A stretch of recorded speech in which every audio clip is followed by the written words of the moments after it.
זה יום היסטורי בתולדות המזרח התיכון. משטר אסד, חוליה מרכזית בציר הרשע של איראן, המשטר הזה נפל. זוהי תוצאה ישירה של המכות שהנחתנו על איראן ועל חיזבאללה, התומכות העיקריות של משטר אסד. זה יצר תגובת שרשרת ברחבי המזרח התיכון של כל אלה שרוצים להשתחרר ממשטר הדיכוי והרודנות הזה.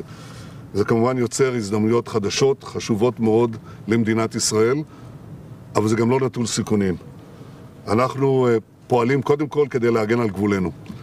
האזור הזה נשלט במשך קרוב ל-50 שנה על ידי אזור חיץ שהוסכם עליו ב-1974, הסכם הפרדת הכוחות. ההסכם הזה קרס, חיילי סוריה נטשו את העמדות שלהם.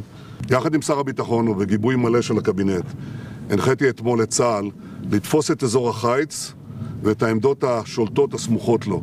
אנחנו לא נאפשר לשום כוח עוין להתבסס בגבולנו. במקביל אנחנו פועלים למדיניות של שכנות טובה. אותה שכנות טובה שקיימנו כשהקמנו כאן בית חולים שדה שטיפל באלפי סורים שנפצעו ונפגעו במלחמת האזרחים. מאות ילדים סורים נולדו כאן בישראל. ובכן אנחנו שולחים את אותה יד של שלום לשכנינו הדרוזים, קודם כל להם, הם אחים של אחינו הדרוזים במדינת ישראל, ואנחנו שולחים גם יד של שלום לקורדים, לנוצרים ולמוסלמים שרוצים לחיות בשלום עם ישראל. אנחנו נעקוב בשבע עיניים אחר ההתפתחויות, נעשה מה שצריך כדי להגן על גבולנו ולהגן על ביטחוננו.